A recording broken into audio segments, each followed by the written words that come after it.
Welcome back to another very exciting tutorial here at the PhotoshopTrainingChannel.com. My name is Jesus Ramirez, and you can find me on Instagram at JRFromPTC.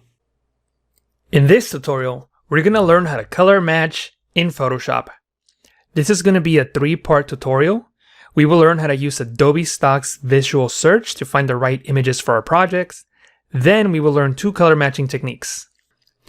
The first method is a quick, fast way that beginners can use to start color matching in no time, while the second method will give you an advanced technique, which will give you more precise results. The color that we're going to match onto the objects in our images is Greenery, the Pantone Color of the Year 2017. Every year since 2000, the Pantone Color Institute has chosen a color that reflects the current cultural climate. The Pantone Color of the Year has historically influenced trends in all facets of design, including architecture, interior decor, fashion, food, travel, and many other fields.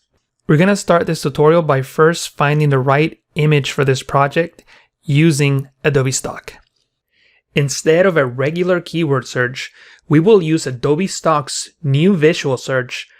This enhanced way of searching allows us to use the visual contents of an image to find another. In this project, I would like to create a holiday themed design.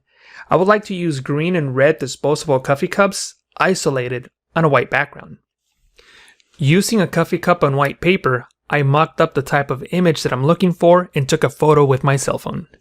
If you're following along with this tutorial, you can head over to my website, PhotoshopTrainingChannel.com, or use the short URL, ptcvids.com, and download this image. There's a link for it right below this video. But anyway, here we are at stock.adobe.com, and in the search bar, you can click on this camera icon to bring up the visual search window. You can drag an image onto there, or you can click on the Browse button, which will open up a window where you can find any file in your computer and upload it to Adobe Stock to perform the search. I have the coffee cup here. I can select it, click on Open, and this is going to run a visual search. You will notice that the resulting images will be similar to what I uploaded, cups isolated by a white background.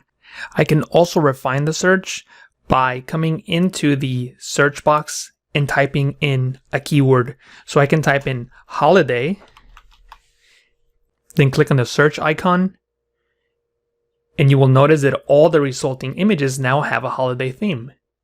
But the one I like, and the one that we will use for this tutorial, is this one here. It has everything that I'm looking for. Well, except for one thing. It's not the right color. We'll of course use Photoshop to apply the Greenery Pantone Color of the Year to this cup. But first, we must save this to the Creative Cloud. Hover over the Save Preview icon and save it to any of your libraries. If you have an older version of Photoshop without CC libraries, then you can save the preview to your desktop. I'll save this image to my library called Tutorial Ideas.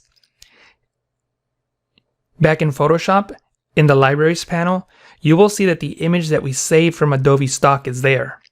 If you don't see the Libraries panel, go to Window and click on Library.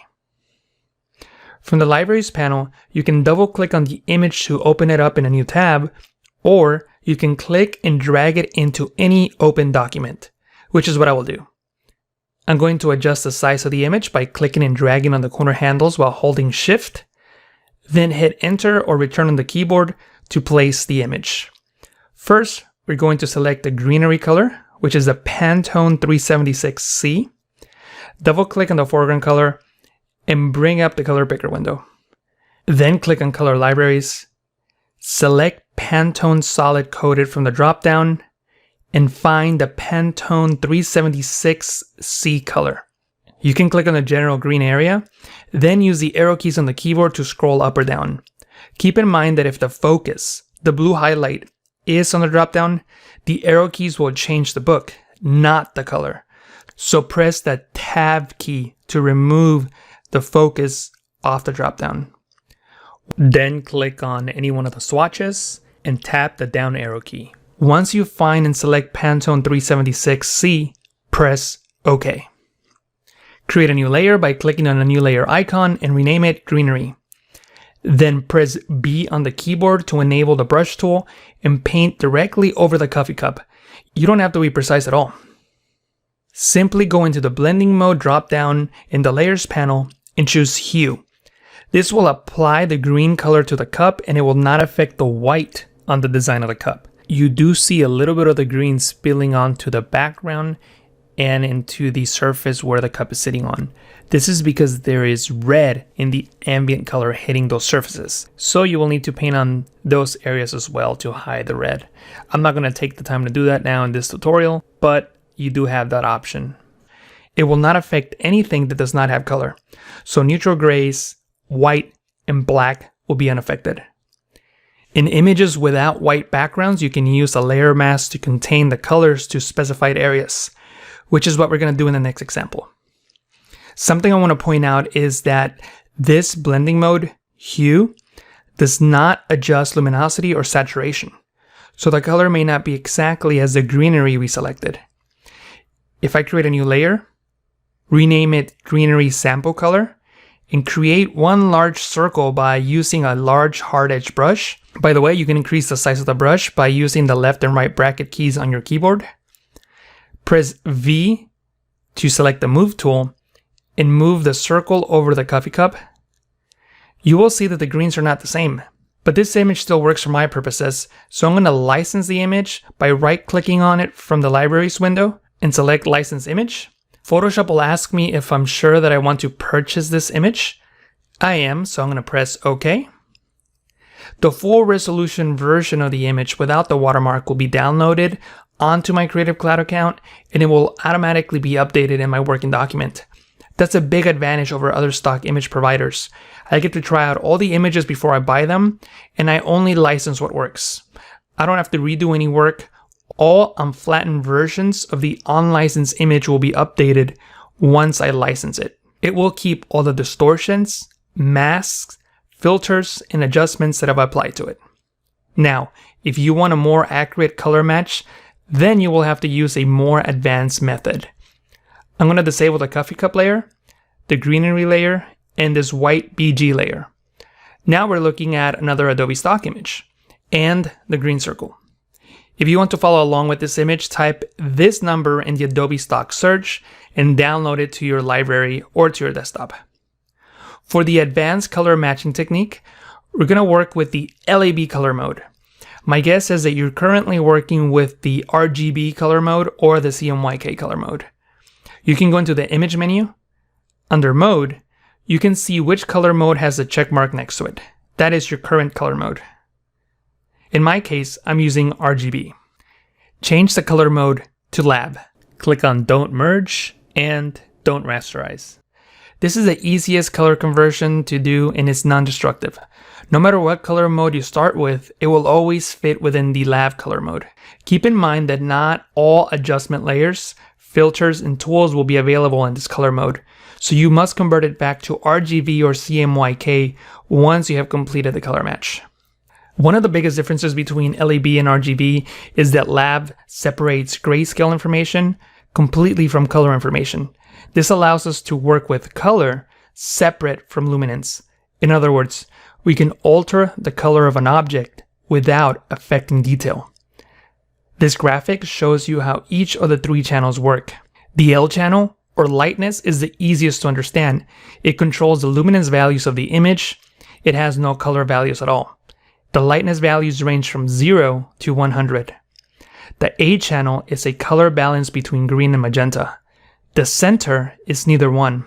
Notice that these are the same colors as the tint slider in Camera Raw and Lightroom. The B channel is a color balance between blue and yellow.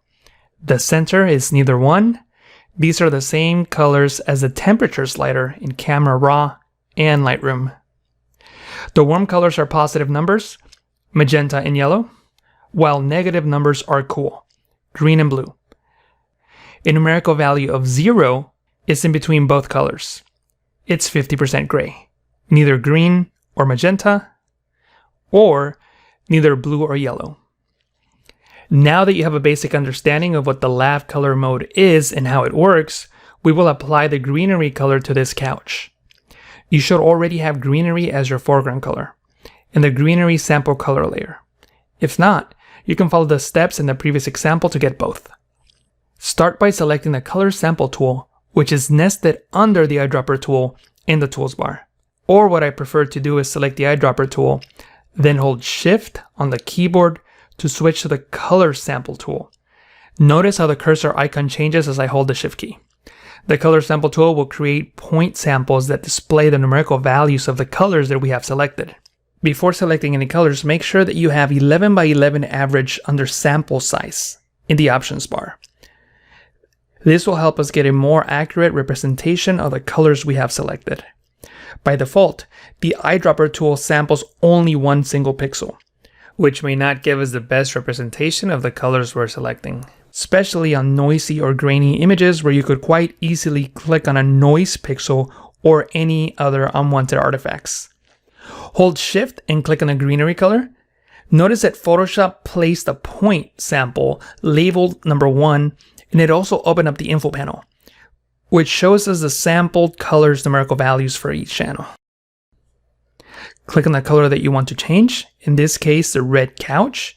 Make sure that you don't select the shadow or highlight.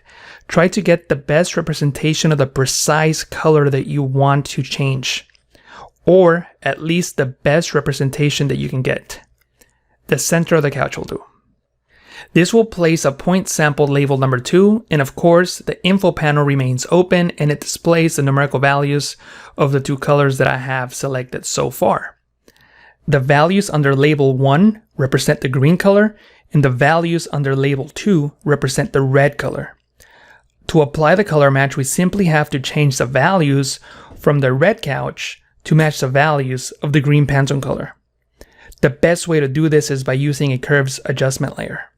But before we create a curves adjustment layer, let's first make a selection around the couch so that we contain the adjustment to only the couch and not the rest of the room. Click on the quick selection tool and click and drag on the couch to select it. If you accidentally select an area that you were not supposed to, hold Alt, Option on the Mac, and click and drag to deselect. In most cases, you will need to refine the selection, but in this example, this rough selection should work. With the selection active, click on the new adjustment layer icon and select Curves. This will create a curves adjustment layer with a mask targeting only the couch. In the Properties panel, click on the Targeted Adjustment Tool icon to enable it. This tool allows you to select a precise point in the image to adjust. As you hover over the image, you will see a circle moving up and down the curve. This circle represents the precise point in the curve of the color that I'm hovering over. In this case, the point of the curve that we're interested in is where the red color is, under sample number 2. Clicking once will place a point in the curve where this red color falls. Unfortunately, this does not add a point to the A or B channel. To add a point to all 3 channels, we need to hold 2 modifier keys as we click. First, reset the curve by clicking on the reset icon, then hover over point sample number 2 and hold Shift Control, that's Shift Command on the Mac, and click. This creates a point on the lightness channel as well as the A and B channels. Now we can target this specific red color and change it to the exact green that we want. This process is very simple. Simply click on the point and change the output number into the appropriate value of the color we selected. One thing to note, however, is that currently label number 1 is giving us the values of the gray background, not the green. And that is because we have this layer selected, the curves adjustment layer. If I click on the greenery layer, notice that the values change. What we need to do is we need to click and drag the curves adjustment layer to the very top of the stack.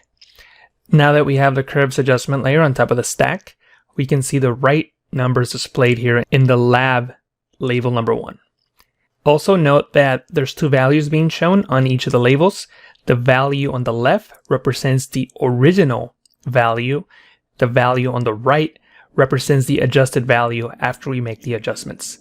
So you only need to focus on the values here on the left for label number 1 and the values on the right here on label number 2. So we need to make 50 into 70.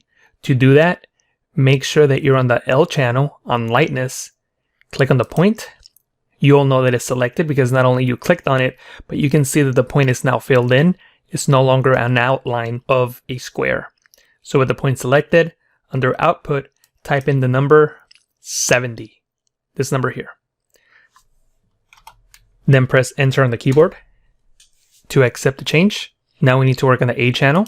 So change the lightness channel into the A channel. The point is selected.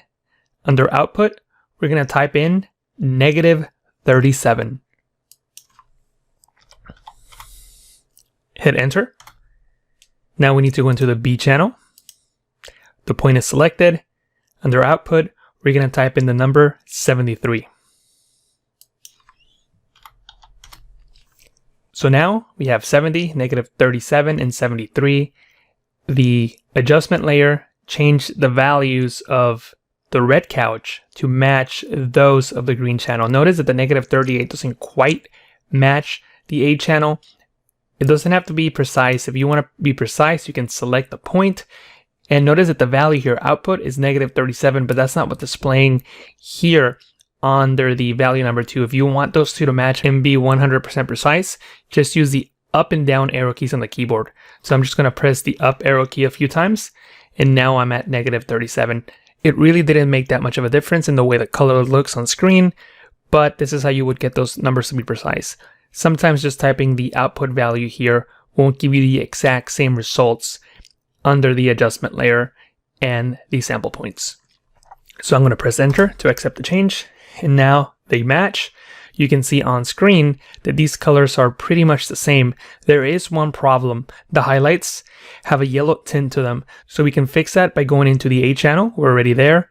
Clicking on the top point you see here, on the white point, and dragging that down. If you recall from the earlier example, the A channel controls green and magenta. The negative values are green, which is why I'm dragging this point down. And as you can see in the output, we are in the negative values. So now we're removing that yellow highlight by adding green. Also, one thing to note is when you're working with a curves adjustment layer in the RGB color mode, you do not want to have points that are side by side because they'll flatten out the image. You'll lose a lot of detail and the image won't look right. In the lab color mode, this is not a problem. You can have 2 points side by side. I'm going to now click and drag the curves adjustment layer below the greenery sample so it doesn't affect it. Then I'm going to click on the greenery sample color layer and click and drag that layer on top of the couch so that you can see that the colors match exactly. Obviously the shadows are going to be darker and the highlights are going to be brighter, but the color that we sample matches precisely. I'm going to disable the layer. Now that I made the adjustment, I'm going to need to switch back into the RGB color mode. And one thing to note is that adjustment layers will not convert from one color mode to another. So what we need to do in this case is merge the document so we have it on one single layer. Obviously, this is a destructive effect and we lost all the other layers. One thing you can do to work around this problem is do a merge yourself before actually converting the document. So I'm going to show you how to do that. I'm going to press Control-Alt-Z, Command-Option-Z on the Mac to undo. So what I'm going to do is I'm going to first select a visible layer so we can select the curves adjustment layer or the background layer. Then I'm going to press Control-Alt-Shift-E, that's Command-Option-Shift-E on the Mac, and that merges everything onto a single layer. So now I don't really need the curves adjustment layer anymore. I just have this layer that contains the color change, and I can delete the curves adjustment layer and I can make the color mode change to RGB. Photoshop is going to ask me if I want to flatten the file. I don't want to do that. I don't want to merge. So click on Don't Merge. And I don't want to rasterize it. So click on Don't Rasterize. And there it is. I don't have the curves adjustment layer anymore, but I do have all the other layers in case I need them. And of course, the couches are now the Pantone Color of the Year 2017 Greenery. And that's it for this tutorial. I hope that you enjoyed it and that you learned something new. Make sure that you leave all your comments or questions down below. If you create an image using this tutorial or any other of my tutorials, feel free to share it on Instagram with the hashtag PTCVids. I often do a search for this hashtag to see what you're all up to. If I find your image, I will leave you a comment. Also, don't forget to subscribe and click on that like button. If you have a friend who you think will enjoy this tutorial, please share this link with them now. Thank you for watching, and I'll talk to you again soon.